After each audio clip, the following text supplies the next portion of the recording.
Most welcome है आप लोगों का प्यारा सा एजुकेशन प्लेटफॉर्म सफल एकेडमी में। आज के इस क्लास में हम लोग जो कवर करने वाले हैं वो क्लास 12th होम साइंस यानी गृह विज्ञान का चैप्टर नंबर 5 जिसका नाम है खाद्य एवं पोषण। यानी इसमें हम लोग खाद्य पदार्थ के बारे में जानेंगे और उनके द्वारा हमारे ऊपर जो प्रभाव पड़ता है हमारे पोषण की प्रक्रिया पर, उसको हम लोग जानने वाले हैं। आप लोग काफी वेट कर रहे थे बहुत समय से कि सर होम साइंस यानी गृह विज्ञान की क्लास नहीं हो पा रही है, तो फाइनली आज आपकी होम साइंस यानी गृह विज्ञान की क्लास हो रही है। तो आप लोग ईमानदारी से पूरा क्लास को कवर कीजिएगा। बहुत ही मजेदार सब्जेक्ट है, बहुत अच्छी तरीके से हम आपको समझाने का प्रयास करेंगे और अच्छी तरीके से सारा चीज आपको समझ में भी आ जाएगा। देखिए, होम साइंस यानी घर का विज्ञान, घर में जो भी आप काम करते हैं, जो भी आप क्रिया करते हैं, उसको वैज्ञानिक तरीके से इसमें आपको पढ़ने के लिए मिलता है। समझ गए? जैसे कि आप खाना बनाते हैं, बच्चों का देख रेख करते हैं, बच्चों का इलाज भी करने की कभी जब नौबत आ जाती है, कपड़ा बुनने का समय आ जाता है, कपड़ा टूट जाएगा, कपड़ा फट जाएगा, उसको सिलने की चीज नौबत आ जाती है, तो बहुत सारा वर्क होता है घर में। तो उसको वैज्ञानिक तरीके से कैसे किया जाना चाहिए उस चीज के बारे में आप इस सब्जेक्ट में गृह विज्ञान में होम साइंस में पढ़ते हैं। आपको पूरा होम मैनेजमेंट का, घर में एक मैनेजमेंट अच्छे तरीके से कैसे किया जाए उस चीज के बारे में संपूर्ण जानकारी आपको होम साइंस यानी गृह विज्ञान में मिलता है। ठीक है, अब ये जो चैप्टर है बाबू, जिसका नाम है खाद्य एवं पोषण, 12th होम साइंस का चैप्टर नंबर 5 है। ये कौन सा चैप्टर है? चैप्टर नंबर 5 है। और 5 के अंतर्गत जितनी भी चीज दी गई है सारे चीज को हम लोग देखेंगे, एक एक पॉइंट को हम लोग देखेंगे। आप लोग इस बात को ध्यान में रखिएगा। जो भी बच्चे होम साइंस ने गृह विज्ञान रखे हैं, बहुत इंटरेस्टिंग सब्जेक्ट है, इंटरेस्ट के साथ इस सब्जेक्ट को पढ़िए। और इसमें तो ऐसी ऐसी चीजें हैं कि जो एक बार आप देखेंगे तो आपको याद हो जाएगा। ठीक है, तो चलिए स्टार्ट करते हैं बिना देरी किए हुए। तो सबसे पहले हम लोग ये देखेंगे कि इसमें क्या क्या टॉपिक है फूड एंड न्यूट्रिशन में, यानी खाद्य और पोषण में क्या क्या इंपॉर्टेंट टॉपिक्स दिए गए हैं। तो सबसे पहला टॉपिक होगा पोषण की परिभाषा। यानी आपको बोर्ड एग्जाम में पूछा जाएगा what do you mean by पोषण, यानी पोषण से आप क्या समझते हैं, पोषण के बारे में लिखें। तो सबसे पहले पोषण को जानेंगे कि पोषण होता क्या है। उसके बाद आहार आयोजन का महत्व। आहार आयोजन का महत्व मतलब, आहार आयोजन का मतलब हुआ यानी डाइट प्लानिंग। जो आप भोजन बनाएंगे तो भोजन बनाने से पहले आप लोग सोचते हैं ना कि दोपहर का जब लंच बनाने के लिए किचन रूम में जाते हैं तो आप लोग सोचते हैं कि क्या किया जाए, क्या बनाया जाए, क्या नहीं बनाया जाए। अरे दोपहर का जब खाना खाते हैं तो उससे पहले बनाना होता है ना किचन रूम में जाकर के। तो किचन रूम में जाने से पहले ही आप लोग दिमाग में बैठा लेते हैं, सोच विचार कर लेते हैं कि आज ये सब्जी बनाना है, ये चीज बनाना है, वो चीज बनाना है। तो आहार आयोजन का मतलब हुआ आहार बनाने की प्लानिंग, यानी भोजन बनाने की प्लानिंग, जो आप सूची तैयार करते हैं तो वो हो जाएगा आहार आयोजन। तो आहार आयोजन का क्या महत्व है, इसमें क्या क्या ध्यान रखनी चाहिए। इसमें ध्यान महत्वपूर्ण ये रखा जाता है कि कितने लोग हैं, कितने बच्चे हैं, कितने बूढ़े हैं, किनको क्या पसंद है। और ये भी ध्यान में रखा जाता है कि कौन सी चीज, कौन सा आहार जल्दी बन के तैयार हो जाएगा, तो इसमें पैसा ज्यादा नहीं लगेगा, कौन इसमें मेहनत कम लगेगा। तो ये सब चीज इसमें देखा जाता है। उसके बाद आहार आयोजन से लाभ, क्या क्या लाभ है इससे, वो सारी चीज इसमें जानेंगे। परिवार के लिए आहार आयोजन क्यों महत्वपूर्ण है, एक फैमिली के लिए एक आहार आयोजन जो होता है वो क्यों महत्वपूर्ण है। आहार आयोजन संपन्न कराने से एक फैमिली यानी एक परिवार को क्या लाभ प्राप्त होता है, उस चीज के बारे में देखेंगे। आहार आयोजन के सिद्धांत क्या क्या है, ये सारा चीज है। उसके बाद संतुलित आहार के बारे में जानेंगे, है ना, संतुलित आहार क्या होता है, ये सब चीज के बारे में जानेंगे। उसके बाद भोजन के घटक, यानी भोजन में कौन कौन से तत्व होते हैं, भोजन में क्या क्या चीज पाया जाता है, उसमें क्या क्या कंपोनेंट्स होते हैं, वो चीज जानेंगे। विभिन्न आयु वर्गों के लिए पोषण की आवश्यकता है, बच्चों को कौन सा खाना चाहिए और यंग जो जनरेशन है उनको कौन सा खाना चाहिए, और जो वृद्ध लोग हैं उनको कौन सा खाना चाहिए, वो सब चीज के बारे में जानेंगे। शिशु, बालक, बालिका, किशोर, किशोरी, इनका वृद्धि पर क्या प्रभाव पड़ता है पोषण का, उसके बारे में जानेंगे। गर्भवती और स्तनपान कराने वाले महिला, जो गर्भवती महिला है और जिसके गर्भ में बच्चे पल रहे होते हैं और जो बच्चा को स्तनपान कराती है, उनको क्या क्या चाहिए खाने के लिए, वो सब चीज है। उसके बाद पोषण संबंधित समस्याएं, पोषण से संबंधित बीमारी उत्पन्न हो जाती है जब आप अच्छा पदार्थ नहीं खाएंगे, भोजन अच्छा ग्रहण नहीं करेंगे तो आपको पोषण से संबंधित बीमारी हो जाएगा, उसके बारे में जानिएगा। कुपोषण, अल्पपोषण, मोटापा, ये सब चीज क्यों होता है, ये सब चीज के बारे में जानिएगा। भोजन को चयन करने वाले प्रभुत्व कारक, यानी भोजन का जब आप सेलेक्ट करते हैं, यानी आज हमको रोटी खाना है, आज हमको चावल खाना है, आज हमको ये सब्जी खाना है, आज हमको वो सब्जी खाना है, तो इसका भी कुछ रीजन होता है ना कि भोजन के चयन को प्रभावित करने वाले कारक कौन कौन से हैं। यानी जब आप भोजन का चयन करते हैं, सिलेक्शन करते हैं, तो ये देखा जाता है कि सबसे पहले उम्र देखा जाता है, यानी एज देखा जाता है कि एज के अनुसार बच्चों को उसके अनुसार भोजन दिया जाता है, वृद्ध लोगों को उनके अनुसार भोजन दिया जाता है, यंग जनरेशन को उनके अनुसार भोजन दी जाती है। तो यहाँ क्या होता है कि भोजन को चयन करने वाले प्रभावित कारक, समझ गए, इसमें बहुत सारे कारक आ जाएंगे, इसमें आपका पैसा भी आ जाएगा, साथ ही साथ इसमें खाद्य पदार्थ आ जाएगा, समय आ जाएगा, बहुत सारी चीजें हैं, यानी मेंबर्स की संख्या कितनी है वो भी देखा जाता है, भोजन पकाने की विधि क्या है, खाद्य संरक्षण की विधि क्या है, भोजन को अच्छी तरह से कैसे पकाया जाए। खाद्य संरक्षण का मतलब होता है खाद्य पदार्थों को बचा के कैसे रखा जाए, है ना, खाद्य पदार्थों को लंबे समय तक फ्रिज में रखा जाए या फिर किस तरीके से सूखा करके धूप में रखा जाए। जिस भी विधि हो, जो भी विधि से आप खाद्य पदार्थ का संरक्षण करते हैं उसको कहते हैं खाद्य संरक्षण की विधियां। ये सब चीज के बारे में जानेंगे। आहार संबंधी क्या क्या त्रुटि है, यानी आहार में क्या क्या कमी है, क्या क्या त्रुटि है, वो सब चीज के बारे में जानेंगे। भोजन और स्वास्थ्य का संबंध क्या है। सही बात है कि अच्छा भोजन खाइएगा तो स्वास्थ्य अच्छा रहेगा, है कि नहीं, अच्छा भोजन खाइएगा तो स्वास्थ्य भी अच्छा रहेगा। तो ये सब चीज के बारे में जानेंगे। अगर भोजन अगर सही नहीं मिलेगा तो स्वास्थ्य बिगड़ेगा, तो दो इसका तो पूरक संबंध है। अगर भोजन सही मिला तो स्वास्थ्य ठीक है, भोजन सही नहीं मिला तो स्वास्थ्य गड़बड़, इसका पूरक संबंध है। सामान्यतः मनुष्य को कितनी कैलोरी ऊर्जा की आवश्यकता होती है, भोज्य पदार्थ के प्राप्ति के क्या क्या साधन है, ये सारा चीज इसमें टॉपिक दी गई है, ये सारा टॉपिक इसमें दी गई है। देखिएगा तो 15 से 16 टॉपिक आपका इसमें आता है ना, 15 से 16 टॉपिक इसमें आता है, उसके बाद आपकी चैप्टर की समाप्ति हो जाती है ना। तो हर सभी 15 से 16 टॉपिक को ऐसा नहीं कि ये टॉपिक बड़ा बड़ा है, छोटा छोटा करके टॉपिक है। आप कहिएगा कि सर 16 टॉपिक इसमें पढ़ने हैं, बाप रे बाप, सुबह हो जाएगा पढ़ते पढ़ते। 16 टॉपिक मतलब इसमें छोटा छोटा टॉपिक है ना, एक टॉपिक में 3 मिनट 2 मिनट इस तरह से लगेगा, उसके बाद ये चैप्टर समाप्त हो जाएगा। मैक्सिमम 2 मिनट एक टॉपिक लगेगा, उसके बाद आपका समाप्त हो जाएगा। ठीक है, तो चलिए स्टार्ट करते हैं। तो चैप्टर का नाम क्या है बाबू, पोषण और खाद्य और पोषण, खाद्य और पोषण चैप्टर का नाम है। तो सबसे पहला जो आपका टॉपिक है नंबर 1 वो आपका पोषण है। पोषण का मतलब क्या होता है, सिंपल सा चीज है, खाद्य पदार्थ को खाना यानी उसको ग्रहण करना और अपने शारीरिक वृद्धि करना, शारीरिक विकास करना, इसी प्रक्रिया को हम लोग पोषण यानी न्यूट्रिशन कहते हैं। इसी प्रक्रिया को पोषण यानी न्यूट्रिशन कहते हैं। अब देखिएगा, पोषण वह प्रक्रिया है जिसमें व्यक्ति अपने शरीर की आवश्यकताओं के अनुसार भोजन ग्रहण करता है और उससे ऊर्जा व शरीर की वृद्धि के लिए जरूरी पोषक तत्वों का प्राप्त करता है। उसी प्रक्रिया को हम लोग पोषण यानी न्यूट्रिशन कहते हैं। उसी प्रक्रिया को क्या कहते हैं, पोषण यानी न्यूट्रिशन कहते हैं। बात सिंपल है कि अगर आप वृद्ध व्यक्ति हैं तो अपने अनुसार आप पोषण लीजिएगा, अपने अनुसार भोजन का ग्रहण कीजिएगा। छोटे बच्चों को उनके अनुसार भोजन दिया जाता है, यंग जो पीपल हैं, जो जवान हैं, उनको उनके अनुसार भोजन दिया जाता है। तो पोषण का सिंपल सा मतलब है यानी भोज्य पदार्थ को ग्रहण करके ऊर्जा प्राप्त करना और अपने शारीरिक वृद्धि और विकास करना, ऐसी प्रक्रिया को हम लोग पोषण कहते हैं। एक लाइन में लिख दोगे, अगर पूछेगा कि पोषण से आप क्या समझते हैं, तो सिंपल सा चीज है, भोज्य पदार्थ को खाने वाले चीज को ग्रहण करना यानी उसको खाना,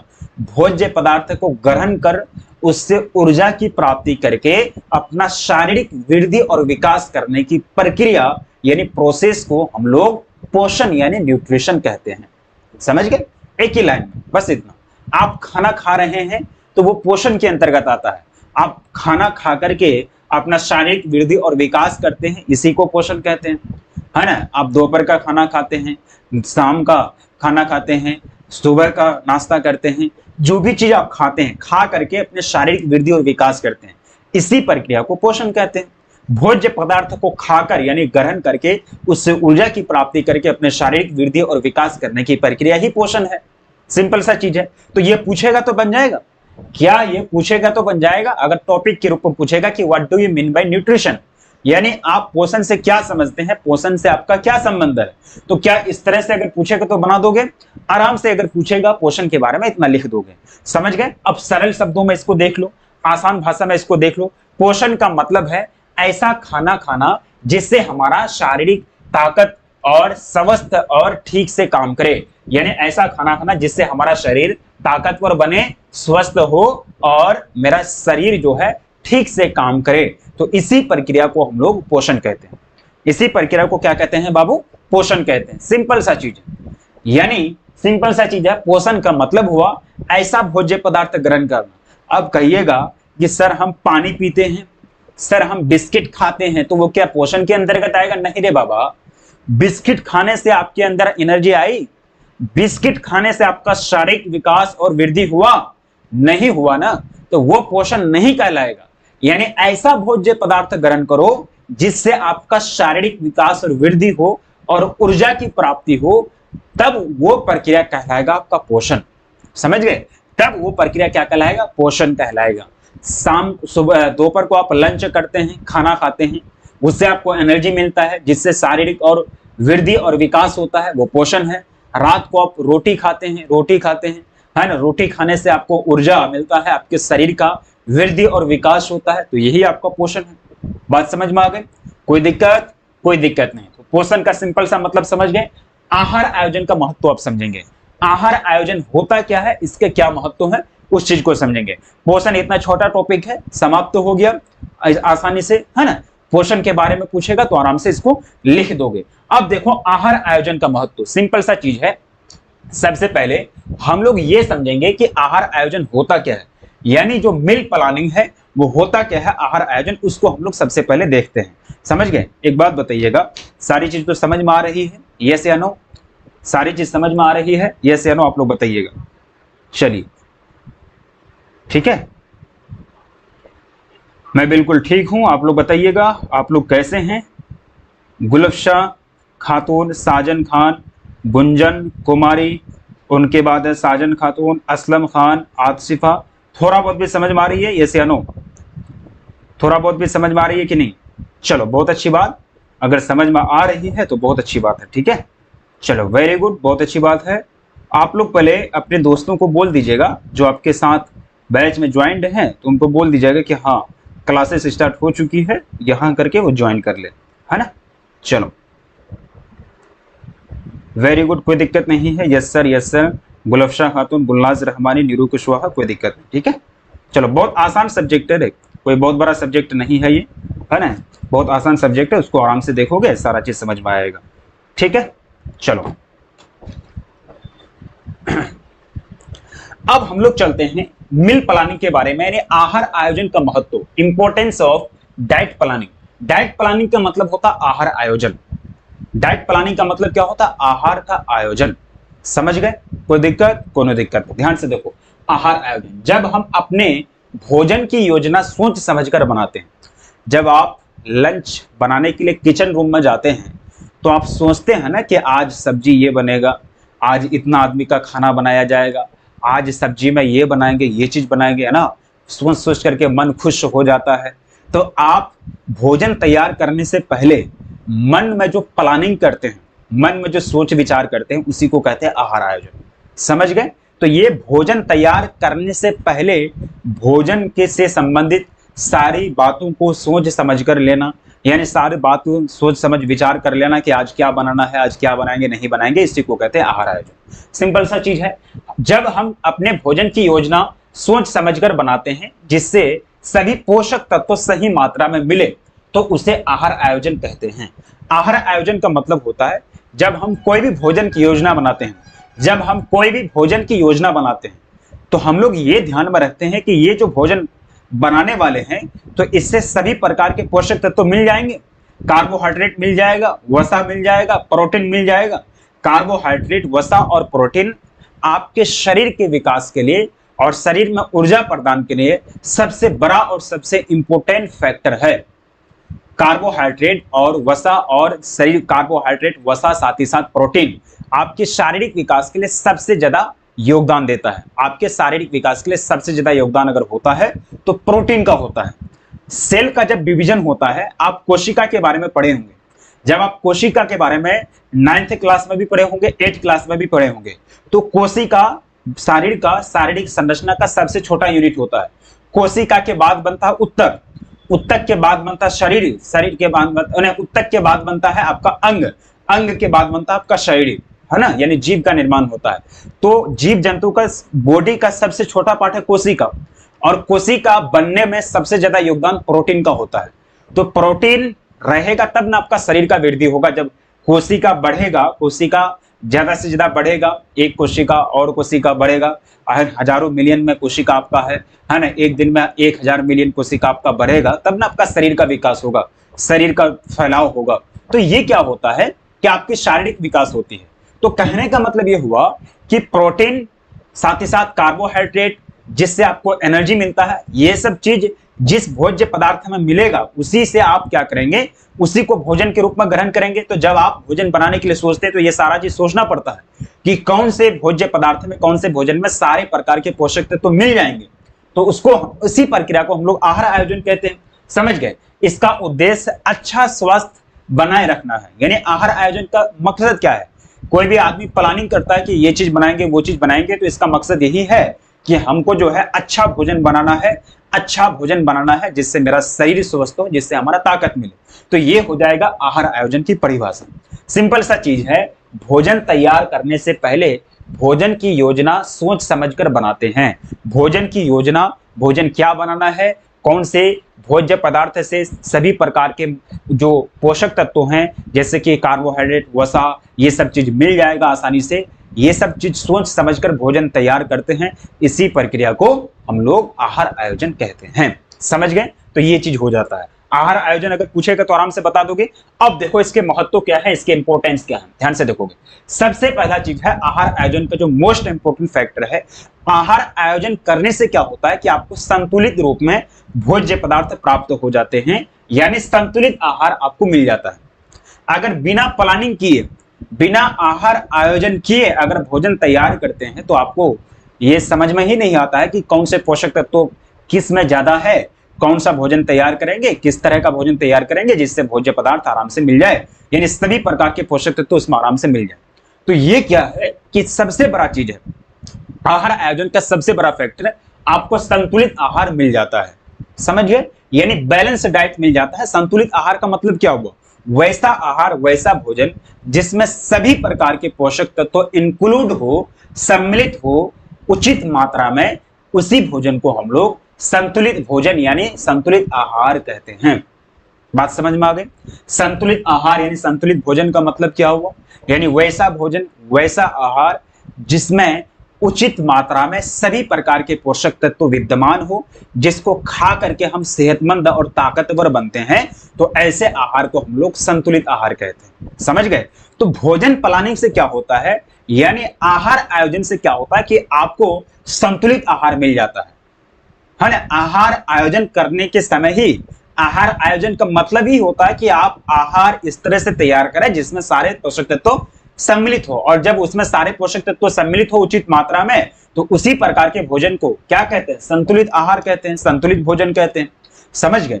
ऐसा नहीं कि कार्बोहाइड्रेट की मात्रा ज्यादा है तो प्रोटीन की मात्रा बिल्कुल कम है, या फिर ऐसा नहीं कि प्रोटीन की मात्रा काफी ज्यादा है तो कार्बोहाइड्रेट की मात्रा बिल्कुल कम है। बिल्कुल ऐसा नहीं, सारे पोषक तत्व एक सुनिश्चित मात्रा में उपलब्ध होना चाहिए। जो ये बॉडी निर्माण करता है, ये बॉडी डिमांड करता है, ये शरीर जो डिमांड करता है वो सारी चीज इसमें होनी चाहिए। समझ गए? अब देखो, आहार आयोजन से यह तय किया जा सकता है कि सभी पोषक तत्व, कार्बोहाइड्रेट, प्रोटीन, वसा, विटामिन, मिनरल्स, समझ गए, सही मात्रा में मिले। हमारा पोषक तत्व जो है, ये सभी पोषक तत्वों का हमारे शरीर में अलग अलग काम है। कार्बोहाइड्रेट का काम है हमारे शरीर में ऊर्जा प्रदान करना, प्रोटीन का काम है हमारे शरीर का वृद्धि करना, यानी वृद्धि अगर होता है शरीर का तो वहां आपका प्रोटीन काम करता है, क्योंकि प्रोटीन का मुख्य योगदान कोशिका का विभाजन में होता है। कोशिका का सेल का डिवीजन आप करते हैं, कोशिका का विभाजन करते हैं, तो वहां आपका प्रोटीन योगदान देता है। उसके बाद है विटामिन। अगर आपको विटामिन मिलते हैं, अगर विटामिन मिलते हैं तो उससे क्या होता है कि आपके शरीर के अंदर जो भी बीमारी वगैरह है वो सारा चीज खत्म हो जाता है। विटामिन ए अगर आपको मिल जाता है तो आपको रतौंधी की बीमारी नहीं होती है। विटामिन बी अगर मिल जाता है तो बेरी बेरी की बीमारी नहीं होती है। विटामिन सी अगर मिल जाता है तो दांत की बीमारी, दांत जो दर्द करता है, ब्लड वगैरह निकलता है दांत से, जिसको सकरवी कहते हैं, उसकी बीमारी नहीं होता है। विटामिन डी अगर मिलता है तो आपका शरीर एकदम मजबूत होता है, आपको रिकेट्स की बीमारी नहीं होती है। विटामिन ई अगर मिलता है तो आपके शरीर में जो है, जो ब्लड है वो बहुत मजबूत होता है और प्रजनन की प्रक्रिया में, यानी जो प्रजनन की प्रक्रिया है उसमें आपको कोई दिक्कत नहीं होता है। अगर विटामिन ई की कमी हो जाएगा तो आप जो है संतान उत्पन्न करने में सक्षम नहीं हो पाएंगे। समझ गए? प्रजनन की प्रक्रिया में सबसे ज्यादा योगदान देता है विटामिन ई, और विटामिन ई की अगर जो इंसान, चाहे वो महिला हो चाहे वो पुरुष हो, उसके अंदर कमी अगर है तो वो प्रजनन की प्रक्रिया में सही ढंग से भाग नहीं ले पाएगा, वो आगे चल के एक अच्छा संतान को पैदा नहीं कर पाएगा। समझ गए? हर एक विटामिन का अलग अलग रोल है। और विटामिन के की बात करें तो विटामिन के अगर नहीं मिलेगा तो आपके बॉडी में जो शरीर है, जो बॉडी में जो ब्लड है वो जल्दी थमेगा नहीं, थक्का नहीं बनेगा ब्लड का। तो हर विटामिन का अलग अलग काम है। तो संतुलित आहार से आपको विटामिन मिलना जरूरी है, सभी प्रकार के। तो सभी प्रकार के विटामिन भी मिल जाते हैं, मिनरल्स मिल जाता है, खनिज वगैरह मिल जाता है, सारे चीज आपको संतुलित आहार से मिल जाते हैं। तो सही मात्रा में मिलता है, इसी को कहते हैं संतुलित आहार, संतुलित भोजन। समझ गए? उदाहरण के तौर पर ले लो, बच्चों को प्रोटीन और कैल्शियम अधिक मात्रा में चाहिए। प्रोटीन बच्चों को इसलिए ज्यादा चाहिए क्योंकि उनके अंदर नया नया सेल का निर्माण होता है, क्योंकि वो बढ़ता है, उनका लंबाई बढ़ता है, उनका साइज बढ़ता है। तो आप जानते हैं कि अगर लंबाई बढ़ेगा, साइज बढ़ेगा, तो वहां योगदान किसका होता है? वहां योगदान होता है आपके कोशिका का, है ना। कोशिका की संख्या जितना ज्यादा बढ़ेगा, है ना, खूब तेजी से कोशिका की संख्या में वृद्धि होगी, यानी सेल्स जो होते हैं, कोशिका जो होते हैं, उसकी संख्या में खूब तेजी से वृद्धि होगी, तो आपका शरीर भी जल्दी जल्दी बढ़ेगा। तो बच्चों में प्रोटीन चाहिए क्योंकि उनको विकास करना, उसका शरीर का लंबाई चौड़ाई को बढ़ना है, उनका शारीरिक विकास होना है, उनके अंदर सेल्स बनना है, ज्यादा से ज्यादा सेल का निर्माण होगा, कोशिका का निर्माण होगा, तो वहां बच्चा विकास करेगा, उसका शरीर का डेवलपमेंट होगा। और कोशिका, नया कोशिका बनने के लिए प्रोटीन का होना लाजमी है। आप 9th क्लास के बायोलॉजी में, 8th क्लास के बायोलॉजी में, साइंस में आपने कोशिका के बारे में पढ़ा है कि जो मानव जाति है या फिर कोई भी जीव जंतु है, उसका शरीर का सबसे छोटा इकाई कोशिका होता है। कोशिका के बहुत सारे एक जैसा समूह मिलकर के उत्तक बनाते हैं, है ना। बहुत सारे उत्तक मिलकर के एक अंग का निर्माण होता है, बहुत सारे अंग का निर्माण, बहुत सारे अंग मिलकर के एक बॉडी यानी एक शरीर का निर्माण होता है, जिसको जीव यानी जंतु कहते हैं। समझ गए? तो प्रोटीन तो चाहिए, बिना प्रोटीन का तो होगा नहीं, प्रोटीन चाहिए। उसके बाद कैल्शियम। देखो, छोटे बच्चे का शरीर जो है ना काफी मजबूत नहीं होता है, उनका हड्डी काफी मजबूत नहीं होता है, उनका हड्डी अगर चाहोगे ऐसे करोगे वो टूट जाएगा। तो छोटे बच्चे पेड़ पौधे से अगर गिरते हैं ना तो उसका हड्डी जल्दी टूट जाता है। आम के पेड़ पर चढ़ गया, अमरूद के पेड़ पर चढ़ गया, लीची के पेड़ पर चढ़ गया, ज्यादा नहीं 1.5-2 मीटर 3 मीटर ऊपर से नीचे गिरा, डायरेक्ट हड्डी टूट गया। क्यों? क्योंकि बच्चों का हड्डी बहुत कमजोर होता है और हड्डी को मजबूत बनाने के लिए कैल्शियम चाहिए, बिना कैल्शियम का उसका हड्डी मजबूत नहीं बनेगा। तो ये बच्चों में प्रोटीन और कैल्शियम क्यों चाहिए, आप समझ गए कि अगर शारीरिक विकास के लिए प्रोटीन चाहिए और हड्डी की मजबूती के लिए कैल्शियम चाहिए। और कैल्शियम जो है आपको विटामिन डी से प्राप्त होता है। विटामिन कैल्शियम से क्या प्राप्त होता है? Vitamin D. और विटामिन डी सूर्य की रोशनी से भी प्राप्त होता है। इसलिए छोटे छोटे बच्चे जो जन्म लेते हैं तो उनकी नानी, उनकी दादी जो है उनको धूप में सुला देते, ले बेटा सो जा, है ना, ताकि धूप की किरणें उनके शरीर पर पड़े और उनको क्या हो, उनका शरीर एक मजबूत बने। धूप की किरणें जब उनको शरीर में पड़ेगा तो उनको शरीर में विटामिन डी की प्राप्ति होगी और उनका हड्डी मजबूत बनेगा। समझ गए? तो कैल्शियम अधिक चाहिए तो वह शामिल किया जाता है। तो बच्चों की भोजन में, बच्चों का जब भोजन तैयार किया जाता है तो यह ध्यान रखा जाता है कि भोजन में प्रोटीन और कैल्शियम उचित मात्रा में सम्मिलित होना चाहिए। कोई दिक्कत? कोई दिक्कत नहीं। संतुलित आहार, ये सारा चीज आप समझ गए कि आप संतुलित आहार मिल जाता है। आहार आयोजन का सबसे बड़ा फायदा, आहार आयोजन का सबसे बड़ा फायदा, कोई दिक्कत? कोनो दिक्कत नहीं। अब अगला देखो, स्वस्थ बनाए रखता है, स्वास्थ्य बनाए रखता है। जब आपको आहार आयोजन मिलता है तो स्वास्थ्य की स्थिति ठीक रहेगी ना। जब सारे डाइट्स यानी भोजन में सभी प्रकार के तत्व उचित मात्रा में अगर आपको मिलेगा तो आप स्वस्थ रहेंगे, क्योंकि आपके अंदर बीमारी जो आती है वो पोषक तत्वों की कमी के कारण आती है। विटामिन की ए की कमी हो जाएगा, रतुंधी पकड़ लेगा। विटामिन बी की कमी हो जाएगा, बेरी बेरी का बीमारी पकड़ लेगा। विटामिन सी की कमी हो जाएगा, विटामिन सी की कमी के कारण साकर भी पकड़ लेगा। विटामिन डी कम हो जाएगा तो रिकेट्स, हड्डी मजबूत नहीं होगा, कमजोर हो जाइएगा। साथ ही साथ अगर आपको प्रोटीन नहीं मिलेगा तो आपका शरीर का विकास नहीं होगा, कार्बोहाइड्रेट नहीं मिलेगा तो आप कमजोर बन जाइएगा। समझ गए? तो ये सारा चीज होता है। तो आपका स्वस्थ बने रहता है, आहार आयोजन से आपका स्वास्थ्य की स्थिति बनी रहती है। यानी एक अच्छा आहार शरीर को बीमारियों से बचाता है और ऊर्जा प्रदान करता है। समझ गए? तो ये दूसरा पॉइंट हो जाएगा। कोई दिक्कत समझ में आ रही है? ये से एक बार बताइएगा कमेंट सेक्शन में। तो दूसरा फायदा आपको समझ में आ गया कि आहार आयोजन से क्या क्या फायदा होने वाला है। तीसरा फायदा देख लो, पोषण संबंधी समस्याओं से बचाओ। यानी आहार आयोजन से सबसे बड़ा फायदा है कि पोषण से संबंधित जो भी बीमारी होती है वो सारा बीमारी से आपका बचाव होगा, आपको बीमारी नहीं पकड़ेगा। समझ गए? तो आपको कोई भी बीमारी नहीं पकड़ेगा। यदि सही योजना नहीं बने तो कुपोषण हो जाता है, आपका शरीर दुबला पतला हो जाता है। आहार आयोजन करके अगर खाना नहीं बनाते हैं, भोजन नहीं तैयार करते हैं तो आपका शरीर कुपोषण हो जाता है ना, एकदम शरीर पतला सा हो जाता है। तो वो चीज है, मोटापा हो जाएगा।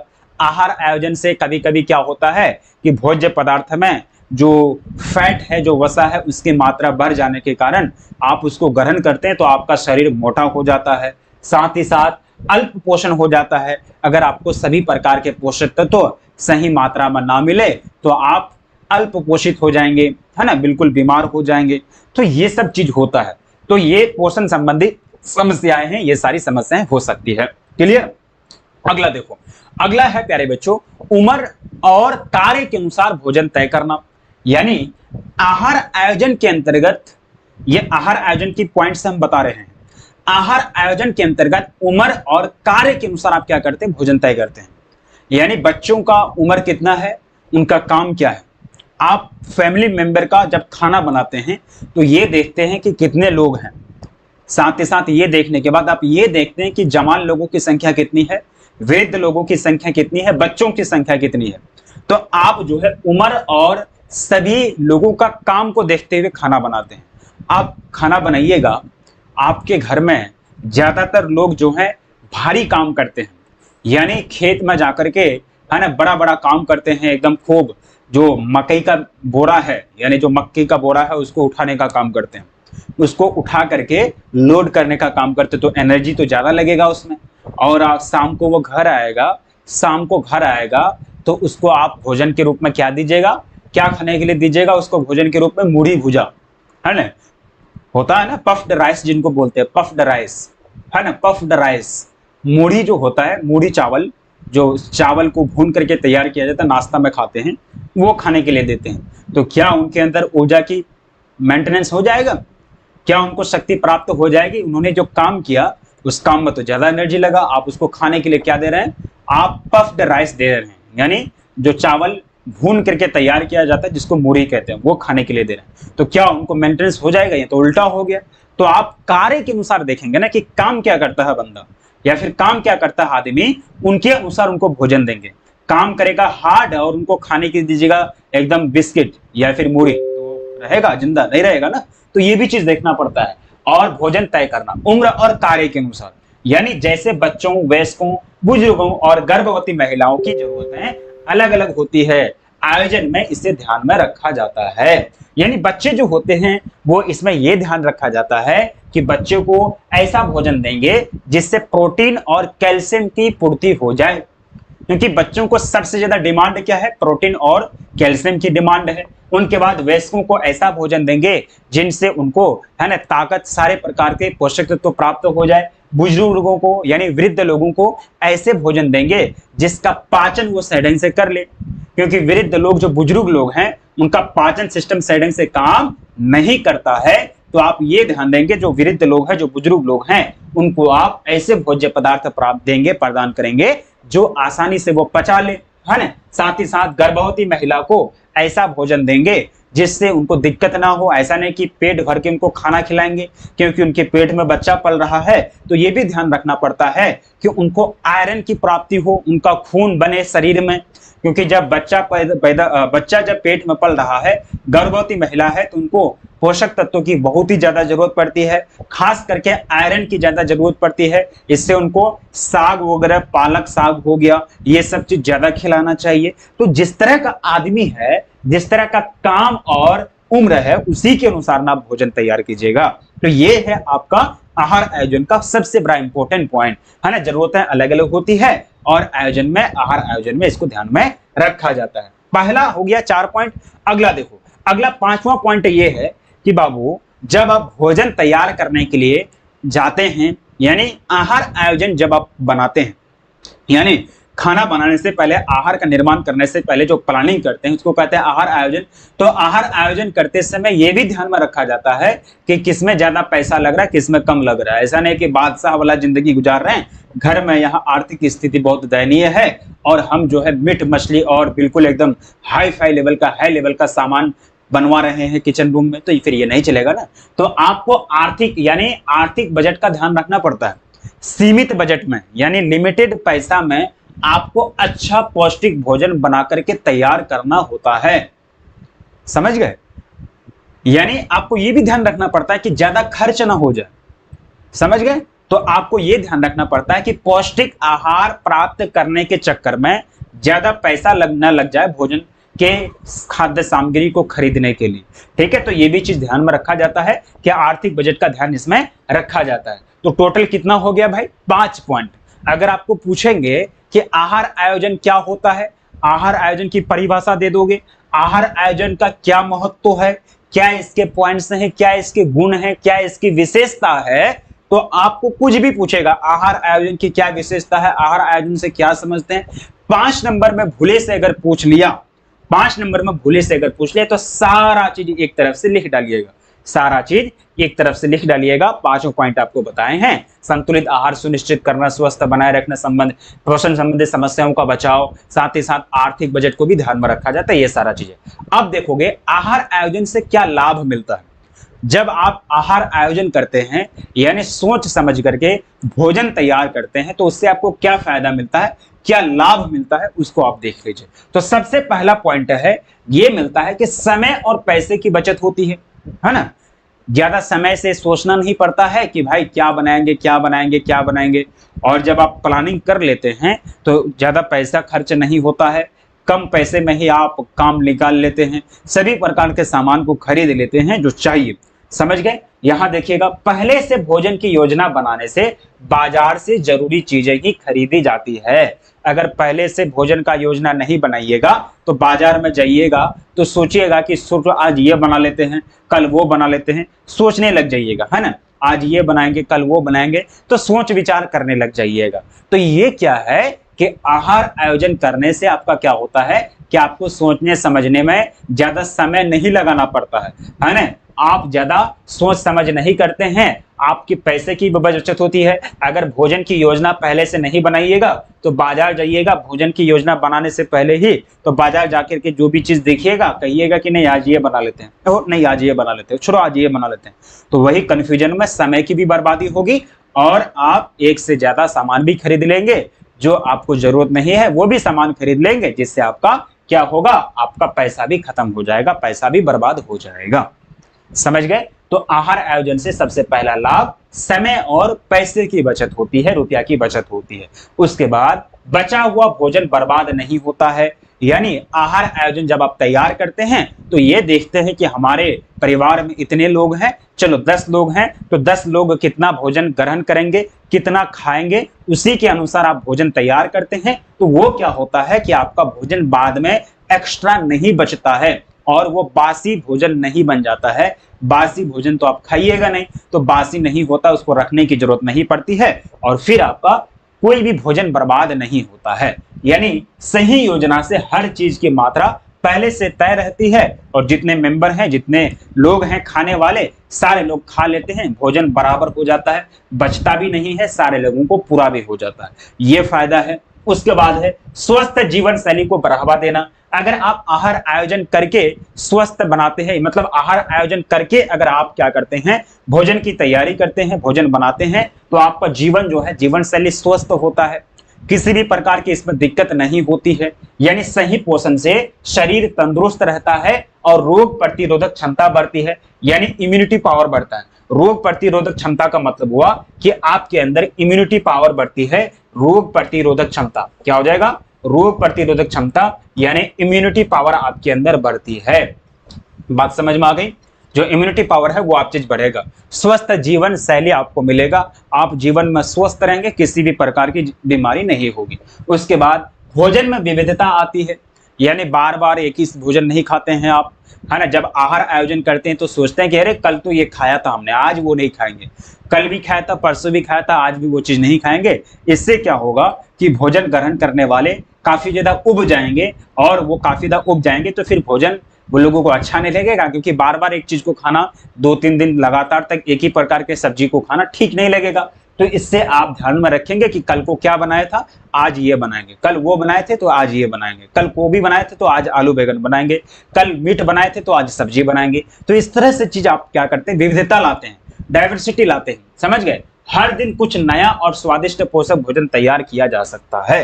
तो ये सारा चीज है आपका आहार आयोजन का महत्व। आहार आयोजन का क्या महत्व है, मुख्य लाभ क्या है, वो सब चीज है। अब अगला देखो, खाना पकाने की आसान विधि, यानी खाना पकाने की प्रक्रिया आसान होती है। यानी जब आप एक तरह से दिमाग में बैठा लेते हैं कि हमको आज ये चीज बनाना है, आपको वो चीज बनाना है, तो इससे आपको खाना बनाने में प्रक्रिया आसान लगती है। यानी जब मेनू तय रहता है, मेन्यू तब तय रहता है, फिक्स रहता है कि आज हमको ये सब्जी बनाना है, ये चीज बनाना है, ये चीज बनाना है, तो आप डायरेक्ट काम में लग जाते हैं। अगर पहले से तय नहीं रहता है तो फिर आप सोचने लगते हैं और समय की बर्बादी होती है। ठीक है, तो खाना पकाने की प्रक्रिया आसान हो जाती है।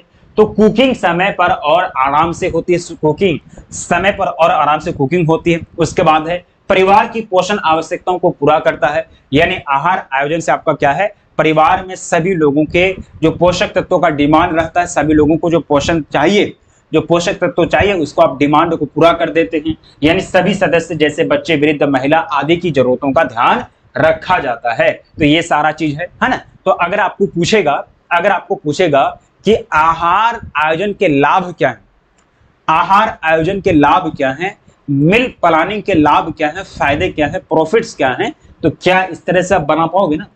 अरे यही सब पॉइंट लिखना है, कोई बहुत बड़ा पॉइंट, कोई बहुत बड़ी चीजें इसमें नहीं लिखनी है। बात समझ में आ रही है? कोई दिक्कत है इसमें? कोई दिक्कत नहीं, ठीक है। ये सारा चीज आप लिखिएगा, आराम से इसका आंसर बन जाएगा, ठीक है। अब देखो अगला जो पॉइंट आएगा वो हम लोगों को आएगा कि परिवार के लिए आहार आयोजन, है ना। परिवार के लिए आहार आयोजन अगर देखिएगा तो यहां ध्यान से रखिएगा। अब यहां देखो, परिवार के लिए आहार आयोजन, परिवार में अलग अलग उम्र के सदस्य होते हैं, जैसे शिशु, बच्चा, किशोर, वयस्क, गर्भवती, महिला और वृद्ध। इन सभी की पोषण संबंधी जरूरतें अलग अलग होती है ना। बच्चों को पोषण के रूप में क्या चाहिए, कैल्शियम चाहिए और प्रोटीन चाहिए। वृद्ध लोगों को ऐसा भोजन चाहिए जो आसानी से पचा जा सके, उसका डाइजेस्टिव अच्छा से हो जाए, पाचन क्रिया में कोई दिक्कत ना हो। और यंग लोगों को ऐसा भोजन चाहिए जिससे उनको शारीरिक ऊर्जा मिले, है ना, उनका शरीर का विकास हो।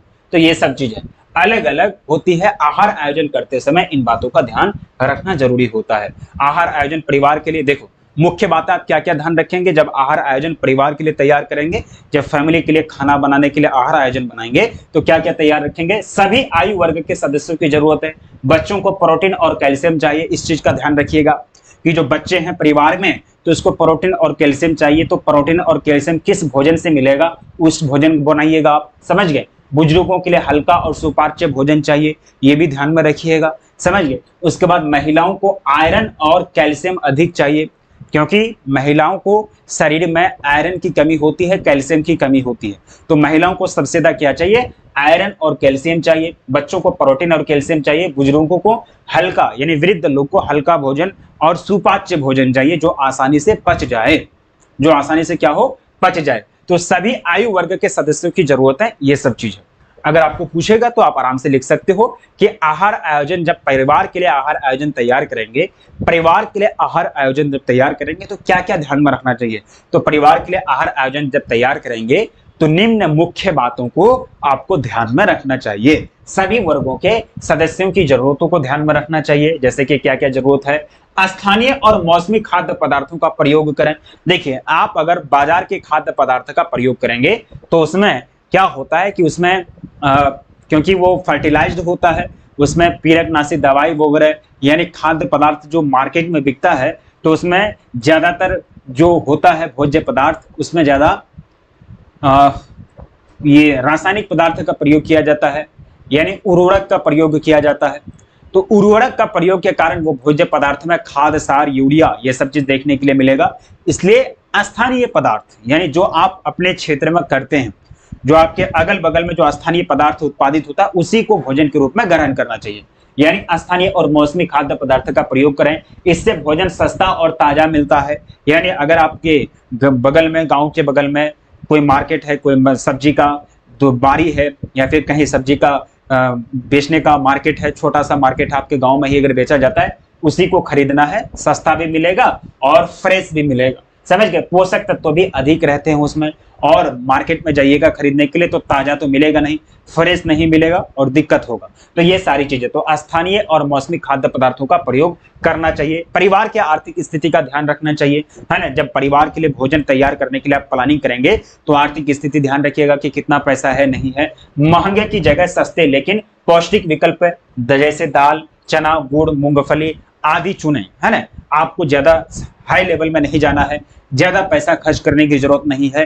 तो ये सब चीज आपको देखना चाहिए कि दाल, चना वगैरह, इसी से अगर आप भोजन बनाते हैं, सस्ता भी है और इसमें सभी प्रकार के पोषक तत्व सम्मिलित रहते हैं। भोजन की मात्रा और समय तय करना, यानी भोजन की मात्रा, हर सदस्य को सही समय पर पर्याप्त भोजन मिलना चाहिए। कौन सा सदस्य है उसको कितना भोजन चाहिए। बच्चे हैं तो कम खाएगा, बड़े यंग लोग हैं तो वो ज्यादा खाएगा, वृद्ध लोग हैं तो वो भी कम खाएगा। तो हर समय पर हर सदस्य को कितना मात्रा में भोजन चाहिए वो चीज ध्यान में रखना है। भूख से ज्यादा खाना न बने ताकि बर्बादी ना हो, यानी जितना ज्यादा डिमांड है उतना ही ज्यादा खाना बनाना है परिवार के लिए, ताकि बाद में बच न जाए और बर्बादी ना हो। खाद्य विविधता और स्वाद रखनी चाहिए, यानी खाद्य में जो विविधता है, जो डाइवर्सिटीज है, उसको ध्यान में रखनी चाहिए। रोज एक ही प्रकार की बोरियत नहीं होनी चाहिए, यानी रोज एक ही चीज से बोरियत होती है। यानी एक ही चीज को अगर आप खाइएगा, एक ही चीज को बनाइएगा, तो इससे क्या होता है कि परिवार के लोग उसको खाकर बोर फील करते हैं कि यार हर दिन एक ही चीज खा रहे हैं। तो उसमें डाइवर्सिटी लेके आइए, उसमें बड़ी परिवर्तन लेके आइए। इसलिए सब्जियों, दालों और अनाज में बदलाव लाना चाहिए, है ना। आज अगर सब्जी गोभी बना लिए तो कल कुछ और बना लेंगे, कल आलू मटर बना लेंगे, किसी दिन पनीर बना लेंगे, किसी दिन मीट मछली अगर खाते हैं तो वो बना लेंगे, किसी दिन शाकाहारी हैं तो साग सब्जी बना लेंगे, है ना। तो डाइवर्सिटी रखनी है ताकि खाने वाले एक तरह से बोर फील ना करें, है ना। वो ये ना समझे कि बार बार एक ही चीज को खाने के लिए मिल रहा है। उसके बाद स्वच्छता और सुरक्षा होनी चाहिए। भोजन बनाते और परोसते समय साफ सफाई रखो, है ना। ये नहीं कि गंदगी भरा पड़ा है, किचन रूम में जाओ तो गंदगी भरा पड़ा है, तो भोजन से इससे क्या होता है कि भोजन में भी गंदगी पड़ने का चांस रहता है। बच्चों और बीमार सदस्यों का विशेष ध्यान रखना चाहिए। जब आप भोजन तैयार करते हैं तो आपके परिवार में कोई लोग अगर बीमार है तो ऐसा नहीं कि भोजन सिंपल सा जब जैसे बनाते हैं पर दिन हर दिन उसी तरह से बना लेना है। तो जो बीमार व्यक्ति है उनसे पूछना चाहिए कि किस तरह का भोजन आपको खाने का में पसंद आता है, किस तरह का भोजन आपको चाहिए, किस तरह का भोजन खाने से आपको अच्छा लगेगा। तो ये सारा चीज पूछना चाहिए। तो जब आपके सदस्य यानी आपके परिवार में कोई सदस्य बीमार रहता है तो उस स्थिति में आपको हर हाल में क्या लेना चाहिए, जायजा लेना चाहिए। किन लोगों का, यानी उन लोगों का जो बीमार है, कौन सा पोषक तत्व उनको चाहिए, बीमारी किस पोषक तत्व की कमी के कारण हुआ है, डॉक्टर ने क्या खाने के लिए सलाह दिया है, ये सब चीज पूछ करके भोजन तैयार करना चाहिए खास करके, समझ गए। तो ये चीज आपका 6 पॉइंट है ना। अगर आप परिवार के लिए भोजन तैयार करते हैं, अगर आप परिवार के लिए भोजन तैयार करते हैं तो परिवार के लिए आहार आयोजन क्या क्या होना चाहिए, और परिवार के लिए आहार आयोजन यानी भोजन तैयार करते समय ये सब पॉइंट आपको ध्यान में रखना चाहिए, समझ गए। कोई दिक्कत नहीं है, इसमें 6 पॉइंट आपको बताया गया। अब अगला देखो, आहार योजना के सिद्धांत। आहार योजना के सिद्धांत यानी आहार की प्लानिंग करते समय, आहार का योजना बनाते समय क्या क्या नियम है, क्या क्या सिद्धांत है, उसको देख लो। सिंपल सा चीज, यानी भोजन ऐसा हो जो सभी पोषक तत्वों को संतुलित रूप में दे। जब आप आहार आयोजन बनाइएगा, जब भोजन का निर्माण करने के लिए सोचेगा कि हमको क्या बनाना है, तो आप ऐसा भोजन निर्माण करने के लिए सोचिएगा जिसमें सभी प्रकार के पोषक तत्व विद्यमान हो, जिसमें सभी प्रकार के पोषक तत्व आसानी से मिल जाए, है ना। तो सभी पोषक तत्वों को संतुलित में दे दें। व्यक्ति की उम्र, कार्य, लिंग, स्वास्थ्य के अनुसार भोजन हो। व्यक्ति का उम्र क्या है, बच्चे हैं तो ऐसा भोजन होना चाहिए जिसमें कैल्शियम और प्रोटीन होना चाहिए। वृद्ध लोग हैं तो ऐसा भोजन होना चाहिए जिनका पाचन अच्छे से किया जाए। यंग लोग हैं, जवान लोग हैं तो ऐसा भोजन होना चाहिए जिससे सभी प्रकार के पोषक तत्व मिल जाए और एनर्जी की प्राप्ति हो। तो व्यक्ति की उम्र की ध्यान रखना है। उसके बाद कार्य भी ध्यान रखना है, कौन काम कर रहा है। जैसे कि एग्जाम्पल के तौर पर मैंने दिया कि आपके घर में आपके सदस्य बहुत हाई लेवल का काम करते हैं, यानी जो जिसमें ऊर्जा काफी ज्यादा लगता है, तो ऐसा काम करते हैं और वहां दीजिएगा उनको खाने के लिए बिस्किट, या फिर आप पफ्ड राइस यानी बूढ़ी जो होता है वो खाने के लिए दीजिएगा, तो उसको एनर्जी मिलेगा? नहीं मिलेगा। तो ये भी ध्यान रखना है कि उनका काम क्या है, लिंग क्या है। आप जानते हैं कि जो महिलाएं हैं उनको ज्यादा से ज्यादा क्या चाहिए, उनको कैल्शियम चाहिए, ज्यादा से ज्यादा आयरन उनको चाहिए, है ना। कैल्शियम और आयरन की उनकी कमी होती है शरीर में, तो ये चीज चाहिए। तो ये चीज अगर नहीं मिलेगा तो उनका शारीरिक विकास नहीं होगा। स्वास्थ्य के अनुसार होना चाहिए, उनकी स्वास्थ्य की स्थिति ठीक होनी चाहिए। मौसम और परंपरा, है ना। मौसम जिस तरह का है, गर्मी का मौसम है तो गर्मी का मौसम में तो आपको गोभी और बैगन मिलेगा नहीं। गोभी और बैगन कहाँ मिलेगा, ठंडे का मौसम में मिलेगा। तो मौसम के अनुसार आप भोजन तैयार कीजिए। गर्मी का मौसम है तो गरम गरम खाना नहीं आपको तैयार करना है, दाल वगैरह हर दिन नहीं खाना, किससे गर्मी होता है, समझ गए। परंपरा को भी थोड़ा सा देखना है। परंपरा का मतलब ये कि हमारे परिवार में किस तरह के लोग भोजन पसंद करते हैं। बजट को भी देखना है ना, जिसमें बजट कम लगे और स्वास्थ्य ज्यादा हो, तो ऐसा भोजन हम लोगों को चाहिए, समझ गए। उसके बाद आसानी से जो उपलब्ध हो और पचने में सरल हो, तो ये सब भोजन हम लोगों को चाहिए जो ये सब चीज गुणवत्ता रखती हो। आहार आयोजन के क्या सिद्धांत है, आहार योजना के क्या सिद्धांत है, ये सब सिद्धांत है। ऐसा भोजन चाहिए जिसमें ये चारों गुण विद्यमान हो, चारों गुण प्रेजेंट हो। क्या आपको समझ में आ गई? कोई दिक्कत नहीं। अगला देखो, आहार संतुलित, है ना। आहार संतुलित, आहार संतुलित आहार तो आप समझते हैं। संतुलित आहार देखो, इसमें सभी प्रकार की चीजें, है ना। इसमें दाल, चावल, फल वगैरह सारा चीज, सब्जी वगैरह ए टू जेड सारा चीज इसमें मिला जाता है। संतुलित आहार का तो मतलब मैंने आपको समझाया, यानी संतुलित आहार का मतलब होता है बैलेंस डाइट, जिसमें सभी प्रकार के पोषक तत्व समान मात्रा में, उचित मात्रा में उपलब्ध रहते हैं। उसको कहते हैं हम लोग संतुलित आहार यानी बैलेंस डाइट। उसको क्या कहते हैं? संतुलित आहार यानी बैलेंस डाइट कहते हैं। ध्यान से देखिएगा, सबसे पहला पॉइंट है कि संतुलित आहार वह आहार होता है जिसमें सभी पोषक तत्व उचित मात्रा में होते हैं, जो शरीर की सभी आवश्यकताओं को पूरा करता है। यानी इसमें शरीर के डिमांड के लिए, शरीर का विकास के लिए जो भी चीज चाहिए, कार्बोहाइड्रेट, है ना, वसा, प्रोटीन, विटामिन, मिनरल्स, सभी प्रकार के पोषक तत्व इसमें विद्यमान होते हैं। सभी प्रकार के पोषक तत्व इसमें पाए जाते हैं। वैसे आहार को हम लोग संतुलित आहार कहेंगे, समझ गए। तो ध्यान रहे कि संतुलित आहार में कार्बोहाइड्रेट, प्रोटीन, वसा, विटामिन, खनिज और पानी यानी जो मिनरल्स है, ये सभी प्रकार की जो पोषक तत्व है वो उचित मात्रा में उपलब्ध होना चाहिए। ये संतुलित आहार तैयार करते समय ये भी ध्यान में रखना है कि जिसके लिए यह आहार हम तैयार कर रहे हैं उनका उम्र कितना है, लिंग क्या है। अगर महिला है तो उनको क्या चाहिए, कैल्शियम और आयरन की मात्रा उसके भोजन में ज्यादा चाहिए। उन कार्य क्या है, वो काम क्या कर रहे हैं, और स्वास्थ्य के अनुसार अलग अलग हो सकता है ना। तो ये सब चीज आपको ध्यान में रखनी है। संतुलित आहार के लिए ये सब चीज आपको ध्यान में रखनी है, संतुलित आहार क्या होता है। अब देखेंगे संतुलित आहार तो आप समझ गए कि संतुलित आहार का मतलब वैसा आहार जिसमें सभी प्रकार के पोषक तत्व समान मात्रा में, उचित मात्रा में उपलब्ध हो, उसको हम लोग संतुलित आहार के नाम से जानते हैं। अब देखते हैं अगला, भोजन के घटक। भोजन के घटक के अंतर्गत आ जाएगा मोस्ट इंपोर्टेंट आपका फैक्टर है ये, इसको समझिएगा, इसको याद रखने का प्रयास कीजिएगा। अब आपको यहां ध्यान से क्या देखना है बाबू, आपको यहां ध्यान से ये देखना है, ये चार्ट आपको हर हाल में याद रखनी है। आपको ये चार्ट हर हाल में याद रखनी है। ये चैप्टर का मोस्ट VVI मोस्ट इंपोर्टेंट अगर है तो यही चार्ट है, इसको याद रखिएगा। इसको क्या कीजिएगा, इसको याद रखिएगा। तो देखो यहां है भोजन के घटक यानी पोषक तत्वों के प्रकार। भोजन में 6 प्रकार के प्रमुख पोषक तत्व होते हैं, कार्बोहाइड्रेट, प्रोटीन, वसा यानी फैट जिनको बोलते हैं, साथ ही साथ विटामिन, साथ ही साथ खनिज लवण और जल। 6 प्रकार के पोषक तत्व होते हैं। इसके अलावा एक्स वाई जेड याद करने की जरूरत नहीं है। तो यहाँ 6 प्रकार के पोषक तत्व आपको याद रखना है बाबू। पहला है आपका कार्बोहाइड्रेट। पोषक तत्वों की अगर बात करें तो पहला आपका क्या है, कार्बोहाइड्रेट, दूसरा है प्रोटीन, तीसरा है वसा और चौथा है विटामिन और पांचवा क्या है बाबू जो पांचवा है वो है खनिज लवण और छठा है जल यानी मिनरल्स यानी वाटर जिनको बोलते हैं। तो क्या आपको 6 प्रकार के पोषक तत्व याद रखने में कोई दिक्कत, कोई परेशानी, कोई दिक्कत, कोई परेशानी नहीं, कोई दिक्कत, कोई परेशानी नहीं। Very good. अब यहां देखो 6 प्रकार के जो पोषक तत्व हैं बाबू, तो यहां ध्यान से देखो 6 प्रकार के पोषक तत्व आपके हैं।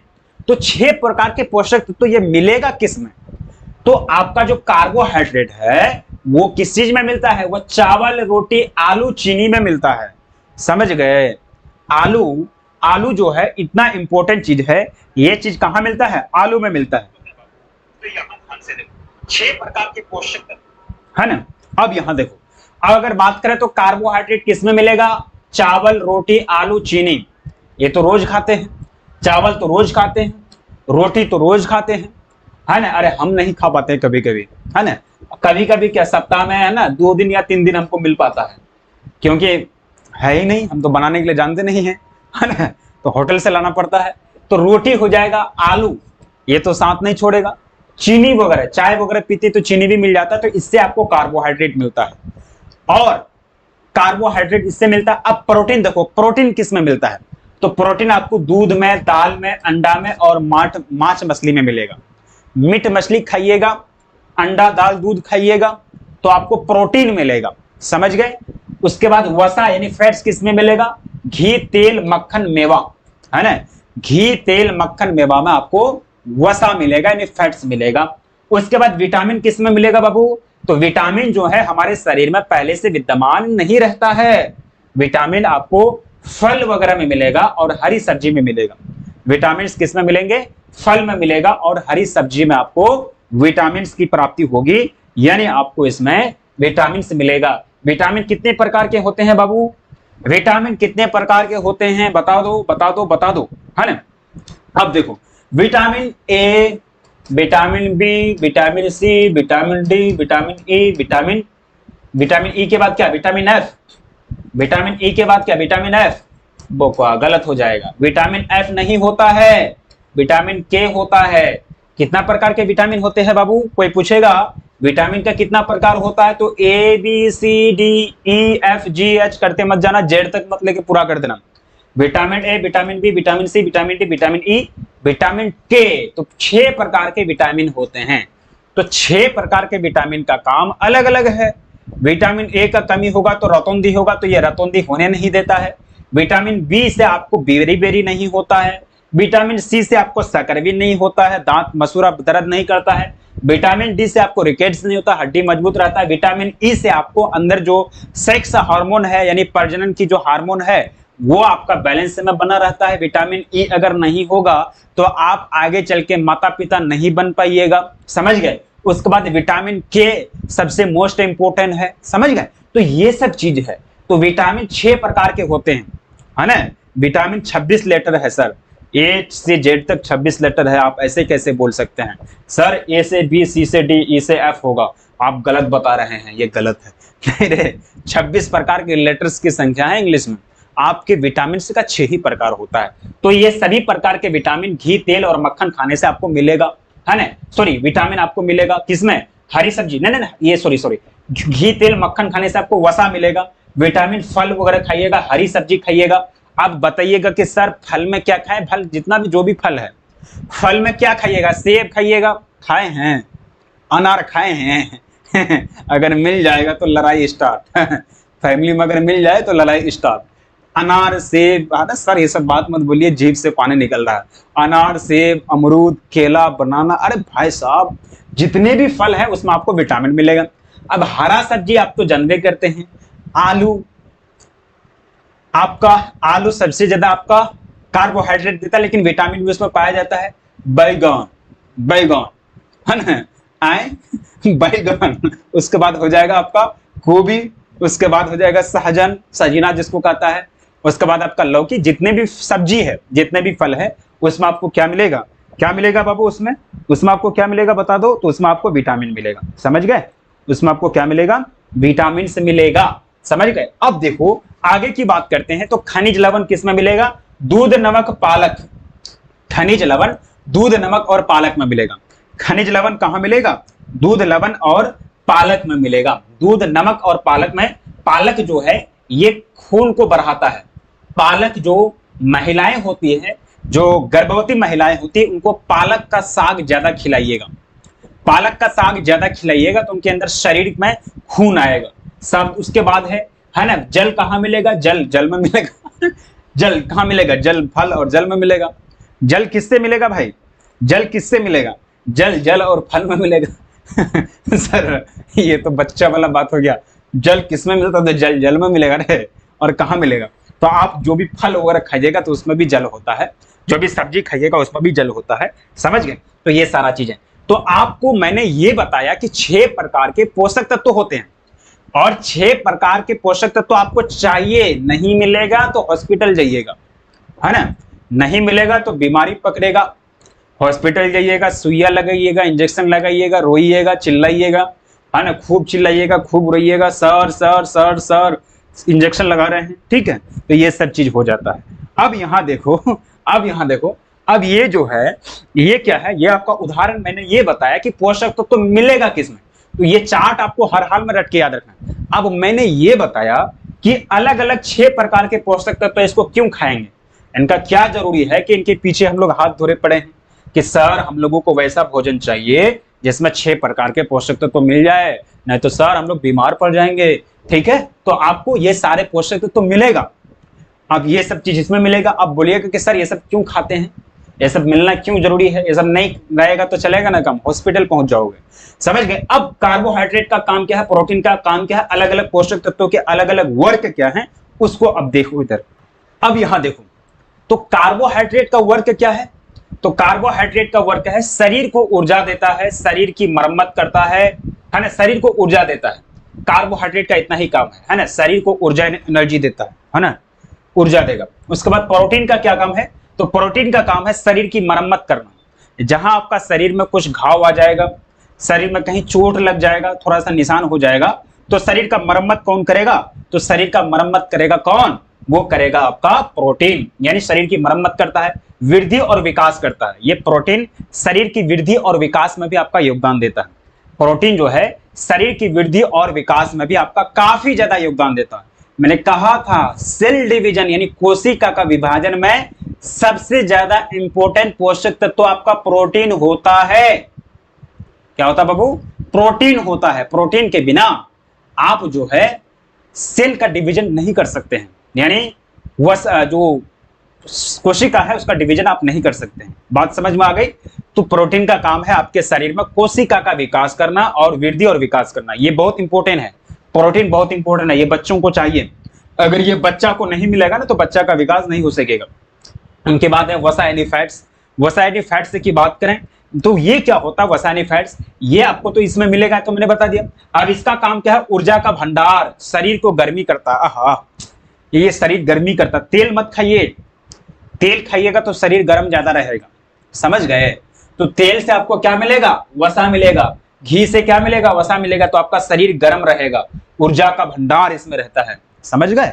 तो याद रखिएगा सबसे ज्यादा तेज गति से पाचन सबसे ज्यादा कार्बोहाइड्रेट का होता है।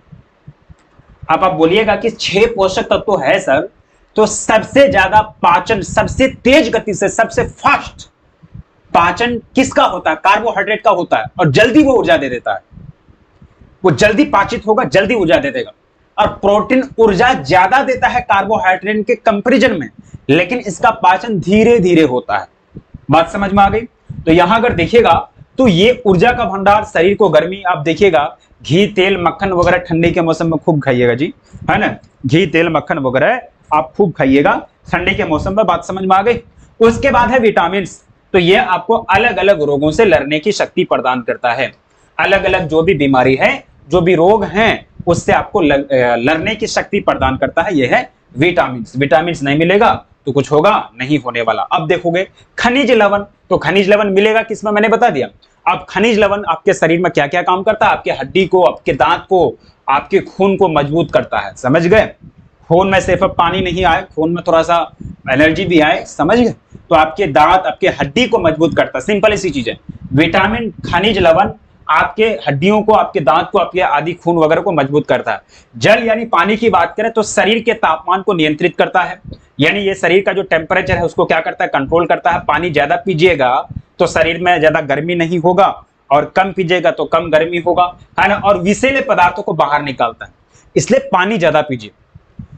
सब 6 प्रकार के पोषक तत्व मैंने बताया ना, तो सबसे ज्यादा इंपॉर्टेंट अगर देखा जाए तो पानी है। तो पानी 6 प्रकार का पोषक तत्वों में से मोस्ट इंपोर्टेंट पानी है। तो पानी आपके शरीर में जितने भी विषैले पदार्थ हैं उनको बाहर निकालता है, आपके शरीर के टेम्परेचर यानी तापमान को कंट्रोल करता है। तो ये हो जाएगा जल यानी पानी का काम, समझ गए। जल यानी पानी का काम क्या होगा, बात समझ में आ गई गुरु। कोई दिक्कत, कोई समस्या बताइए, आपकी क्या अर्जी है, क्या सुना है, आपके क्या ख्याल है, आपके मन में क्या है, वो चीज आप बताइए, समझ गए। तो अगर आपको पूछेगा 6 प्रकार के पोषक तत्वों का काम क्या है, किस किस चीज में मिलता है, तो रहेगा याद, कोई दिक्कत नहीं। अब चलो भोजन के संगठन पढ़ा दिए। अब चलो विभिन्न आयु वर्गों के अनुसार भोजन की आवश्यकता नहीं, पोषण की आवश्यकता। ध्यान से देखो, ये बच्चे हैं, इतना नटखट बच्चे होते हैं, है ना। लड़ाई मार में यहाँ का सामान वहां, यहाँ का सामान वहां, है ना। दुश्मन होता है ये घर के सामान का, है ना। ये बच्चे जो होते हैं छोटे बच्चे, अरे हम खुद जाते हैं घर में, जाते हैं हम तो, अपना घर में मेरा बच्चा नहीं है छोटा, लेकिन हम जाते हैं दोस्त लोग के यहाँ, समझ गए। गुलफशान खातून, मुसर्रत, परवीन, तुम लोग बात मत करो, पहले क्लास को कर लो, ठीक है। अब ये देखो, ये जो बच्चे होते हैं ये घर के सामान का दुश्मन होता है।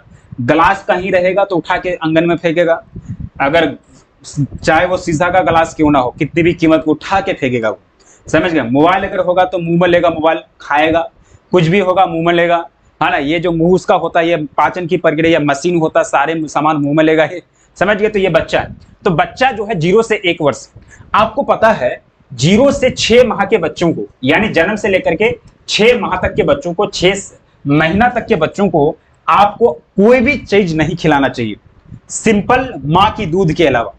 यानी जो कोलेस्ट्रम होता है, कोलेस्ट्रम के अलावा आपको कुछ नहीं पिलाना चाहिए बच्चों को, आपको कुछ नहीं पिलाना चाहिए बच्चों को, समझ गए। तो ये चीज होता है 0 से 1 वर्ष। अब यहां देखोगे केवल मां का दूध यानी 6 माह तक सबसे अच्छा आहार है। 6 महीने के बाद थोड़ा थोड़ा ठोस आहार जैसे खिचड़ी, मसली हुई सब्जियां, है ना, अब ये सब चीज खिलाना चाहिए, है ना। ये बच्चा है, अब ये बच्चा के रे 6 माह तुम्हारा पूरे हो गया, है ना, 6 माह तुम्हारा पूरा हो गया, तुम कब खाएगा, ले भोजन, एक थाली भोजन दे दिया उसको, एक थाली चावल दे दे, एक थाली एकदम चावल दे दे बड़ा बड़ा, है ना, मीट मछली का पीस दे दिया, एकदम बड़ा बड़ा सब्जी का दे दिया उसको, उठा करके ले खा, है ना, खाओ इसको, काहे तुम इतना बच्चा हो। तो बच्चा को वो चीज देना जो उनका पाचन हो जाए।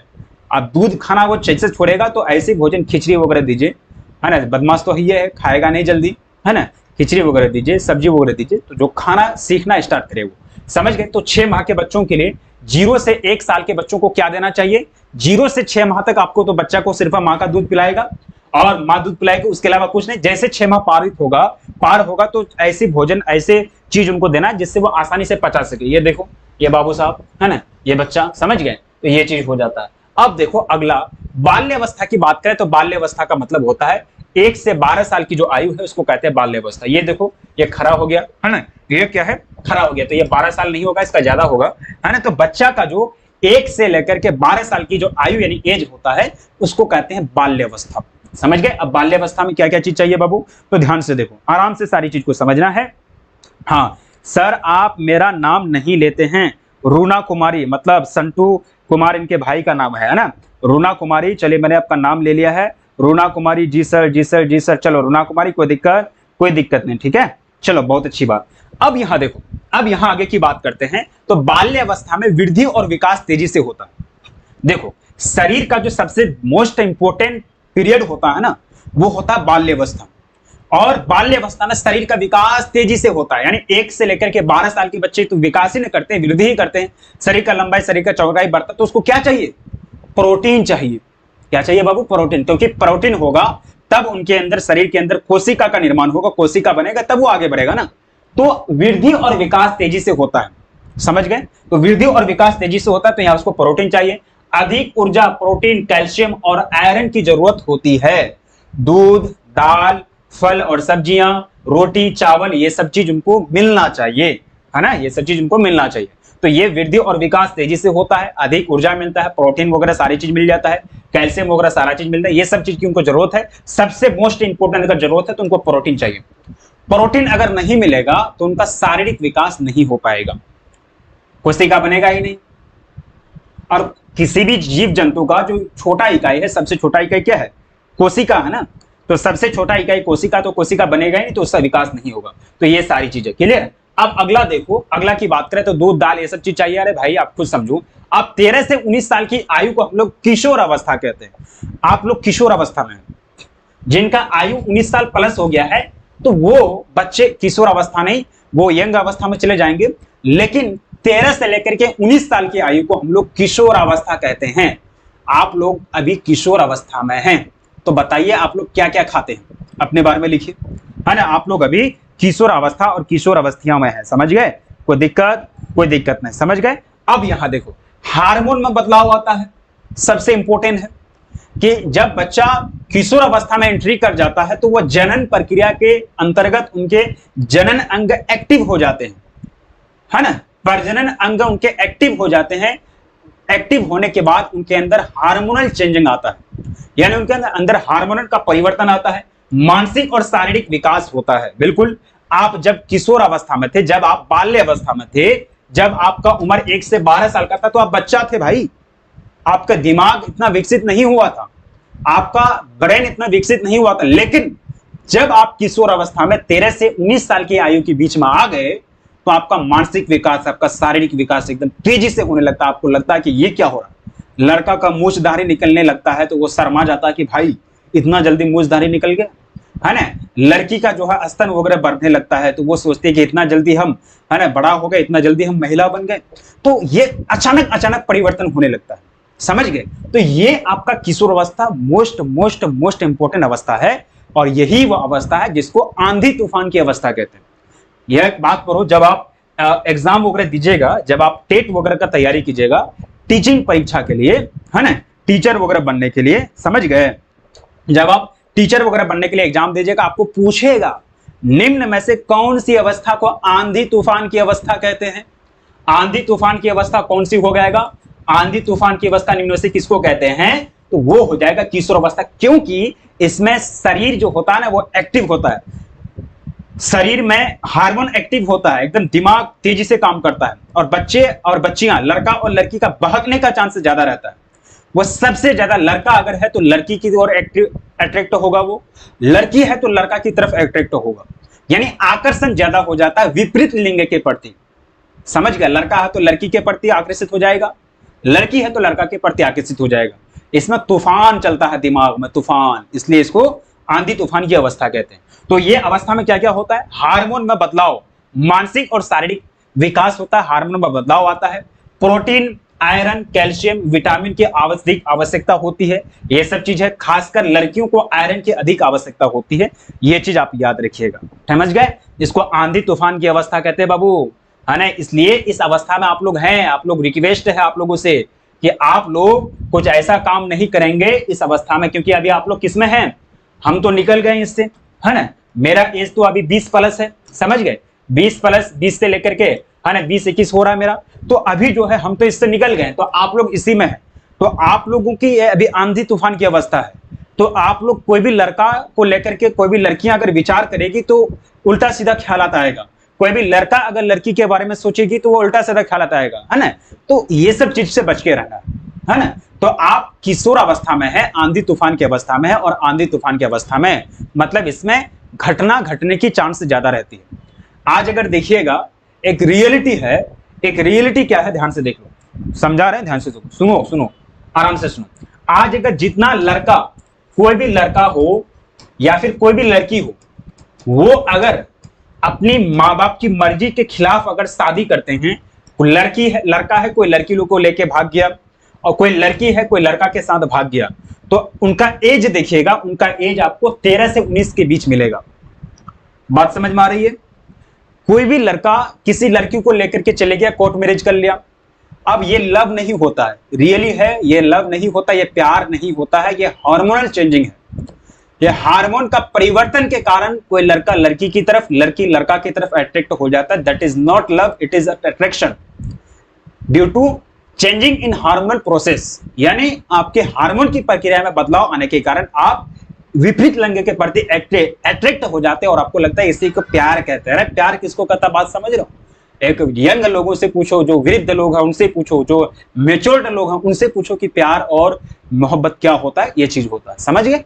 तो यहाँ क्या होता है कि कोई लड़का लड़की को लेके चले गया, कोर्ट मैरिज कर लिया माँ बाप के बिना पूछे, कोई लड़की किसी लड़का के साथ चले गया बिना माँ बाप से पूछे शादी कर लिया, तो उनका एज अगर देखेगा, उनका उम्र आपको 13 से 19 के बीच मिलेगा। क्यों ऐसा कांड किया, वो क्यों ऐसा घटना किया? क्योंकि वो आंधी तूफान की अवस्था में, आंधी तूफान की अवस्था भयंकर अवस्था है, इसलिए आप लोग इस अवस्था में बच के रहेंगे।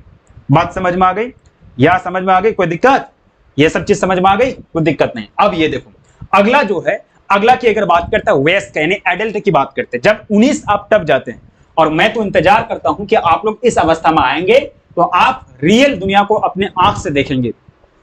अभी आप लोग उतना दुनिया को नहीं समझ पाएंगे, आप लोग अभी उतना दुनिया को नहीं समझ पा रहे हैं। आदमी आदमी को समझने में फेल हो रहा है। आदमी आदमी को समझने में फेल तब तक होगा जब तक वो एडल्ट सिचुएशन में ना पहुंच जाए, यानी जो वयस्क अवस्था उसमें ना पहुंच जाए। तो यहां चीज है, देखोगे एडल्ट अवस्था मतलब 19 साल प्लस जैसे हो गया तो आप वयस्क हो गए, आप जवान हो गए, यंग हो गए। अब आप शादी कर सकते हैं, विवाह कर सकते हैं, कोई भी काम कर सकते हैं आप अपने जीवन में सक्सेस पाने के लिए। बात समझ में आ गई? कोई दिक्कत? ये सारी चीज है। अब यहां देखो, अब यहां देखेंगे, अब यहां से ये चीज आप लोगों को देखना है। आप 19 साल प्लस हो गए तो वयस्क अवस्था में आ गए। अब वयस्क अवस्था में आपको क्या क्या चाहिए? ऊर्जा आवश्यकता कार्य के अनुसार होती है। आप वयस्क अवस्था में आ गए तो आप काम, भारी काम कीजिएगा तो ज्यादा एनर्जी चाहिए, कार्य के अनुसार होती है। बैठकर काम करने वालों को कम ऊर्जा चाहिए, और जो खड़ा होकर काम करते हैं, बड़ा बड़ा काम करते हैं, बोरी वगैरह उठाते हैं, तो उसको ज्यादा ऊर्जा चाहिए। संतुलित आहार की जरूरत होती है ताकि मोटापा घटे, मधुमेह ना हो, है ना, इस प्रकार का कोई भी मधुमेह वगैरह ना हो, कोई भी डायबिटीज की बीमारी ना पकड़े। समझ गए? ये सब चीज चाहिए। अब अगला है गर्भवती और स्तनपान करने वाली महिलाएं। अब गर्भवती महिला किसको कहते हैं? जिनके पेट में बच्चा पल रहा होता है ना। हम लोग भी जो थे, हम लोग भी माँ के पेट में थे, तो हम लोग भी क्या थे? बच्चा थे कि नहीं थे? हम लोग भी 9 महीना रहे हैं। तो ये चीज देखिएगा कि एक चीज आपको देखना है, गर्भवती का मतलब होता है वैसी महिला जिनके पेट में बच्चा पल रही है। अब स्तनपान का मतलब होता है जो अपने बच्चे को दूध पिला रही है। तो इनको क्या क्या चीज चाहिए? ध्यान से देखो, इन महिलाओं को अधिक पोषण की आवश्यकता होती है। कैल्शियम और आयरन मोस्ट इंपोर्टेंट डिमांड हो जाता है। कैल्शियम और आयरन इनको ज्यादा चाहिए, यानी जो गर्भवती महिला है इनको कैल्शियम और आयरन की मात्रा ज्यादा चाहिए। प्रोटीन, फोलिक एसिड, ऊर्जा की अधिक आवश्यकता होती है ताकि मां और बच्चे दोनों स्वस्थ रह सके। क्योंकि एक चीज है, मां स्वस्थ रहेगा तो बच्चा स्वस्थ रहेगा। एक चीज याद रखिएगा, जब कोई भी गर्भावस्था में कोई स्त्री रहती है, वो अगर स्वस्थ है तो उनका बच्चा भी स्वस्थ होगा, वो बीमार है तो बच्चा भी बीमार पैदा होगा, सीधी बात। क्योंकि मां के स्वास्थ्य का प्रभाव बच्चे पर चले जाता है। कोई दिक्कत? कोई दिक्कत नहीं।